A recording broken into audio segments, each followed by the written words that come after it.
લક્ષ્ય ન્યૂઝ, એક નજર, એક લક્ષ્ય. ઓકલેન્ડમાં સ્વામિનારાયણ મંદિર ખાતે કથા વાર્તા યોજાઈ.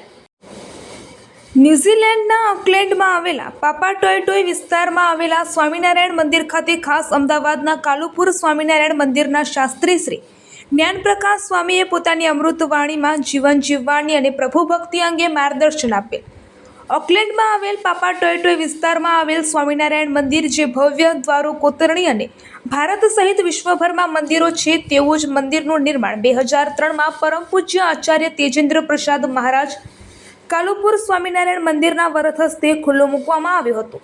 આ મંદિરમાં ખાસ લાકડા કોતરણીમાં ભગવાનના સ્વરૂપના આબેહૂબ ચિત્રોની કોતરણી કરવામાં આવી છે, જે અદ્ભુત છે.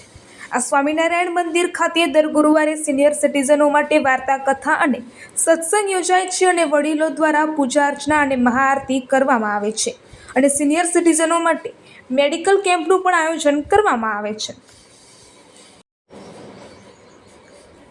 આ સેવાકીય કામગીરીમાં સંસ્થાના સેવાભાવી ચેરમેન ડૉક્ટર કાંતિભાઈ પટેલ હાજર રહી પોતાની સેવાઓ બજાવી રહ્યા છે, તેમજ મહિલાની જુદી જુદી સેવાકીય પ્રવૃત્તિઓ કરતા અને તાજેતરમાં ડેન એવોર્ડ સંમાનિત રંજનાબેન પટેલ પણ સતત હાજર રહી મહિલાઓ માટે પોતાના સેવાઓ આપી રહ્યા છે. મંદિર ખાતે દર ગુરુવારે સવારે 9 વાગ્યાથી 12 વાગ્યા સુધી સિનિયર સિટીઝન માટે કથા, વાર્તા અને સત્સંગ યોજાય છે અને દર રવિવારે સાંજે યુવાનો માટે ખાસ સભાનું પણ આયોજન કરવામાં આવે છે અને સાત સમંદર પાર આવીને ન્યૂઝીલેન્ડમાં રહેતા ભારતીય સમુદાય સહિતના લોકો માટે ઓકલેન્ડમાં આવેલ પાપા ટોય ટોય વિસ્તારમાં આવેલ સ્વામિનારાયણ મંદિર આસ્થાનું પ્રતીક બન્યું છે.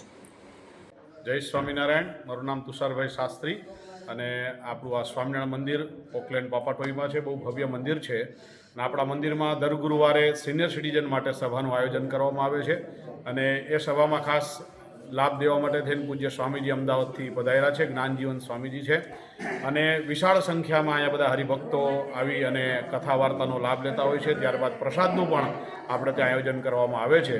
તો આટલું નવ્ય, ભવ્ય, સુંદર મજાનું મંદિર છે અને આ મંદિરનો લાભ લઈને ખૂબ હરિભક્તો પોતાની જાતને ધન્યતા પણ અનુભવી રહ્યા છે.